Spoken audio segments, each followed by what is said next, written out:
Donc si j'ai bien compris, dans un écosystème, toutes les composantes sont liées les unes aux autres et vous avez vu qu'il y avait un lien très fort entre les composantes non vivantes et les composantes vivantes. Mais je me pose la question, est-ce que les composantes vivantes ont un lien les unes avec les autres? C'est ce que je vous demande d'étudier dans l'exemple qui est ici, en traçant par exemple un réseau alimentaire. Mais pour ce faire, vous aurez besoin d'un logiciel un peu particulier sur l'ordinateur qui vous a été fourni.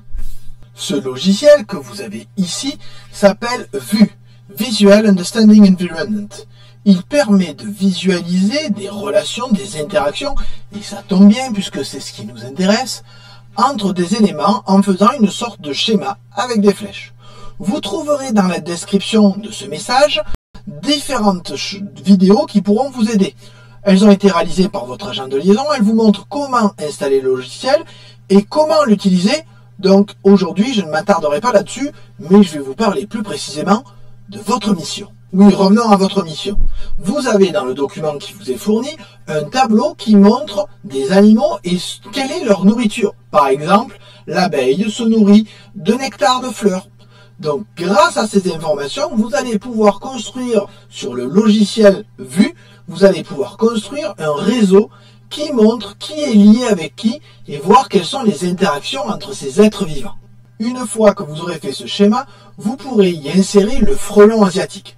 Oui, c'est très important car c'est une espèce qui est arrivée tardivement et qui a été sortie de son écosystème.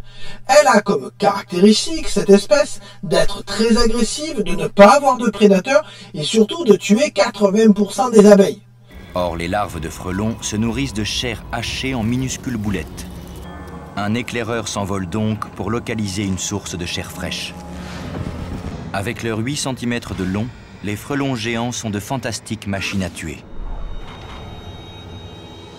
Leurs pattes griffues saisissent la proie, tandis que les mandibules, coupantes comme des rasoirs, la démembrent et la décapitent.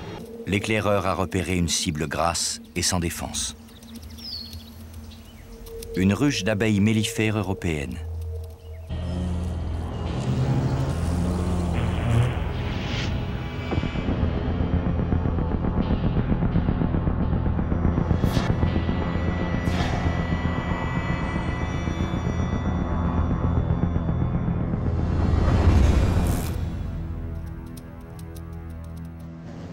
La seule chose dont elle soit capable est de se masser à l'entrée de la ruche. Une fois là, elles sont prêtes à se battre jusqu'à la mort.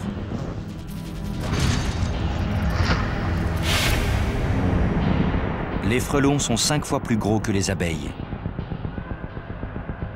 et fermement décidés à en tuer le plus possible.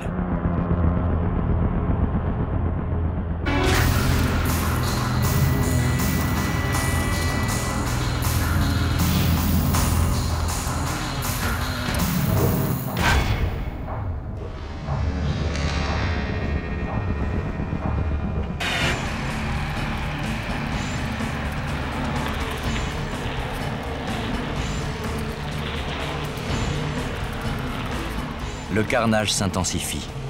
L'issue est prévisible. La fin est proche. En l'espace de quelques heures, 20 ou 30 frelons sont capables d'exterminer une ruche de 30 000 abeilles. Donc essayez d'imaginer, et ça sera le but de cet exercice, que se passe-t-il quand le frelon asiatique débarque dans un écosystème?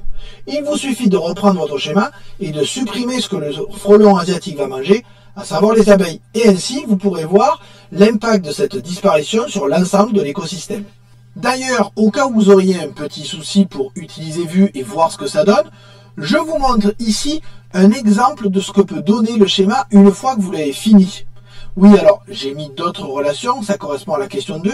On n'est pas obligé de mettre que des relations alimentaires. Il suffit de changer la couleur pour mettre, par exemple, la relation de pollinisation entre les abeilles et les fleurs. Donc, grâce à ce travail, j'espère que vous pourrez m'expliquer correctement si effectivement les êtres vivants d'un écosystème sont bien liés les uns aux autres comme ils sont liés aux composantes non vivantes.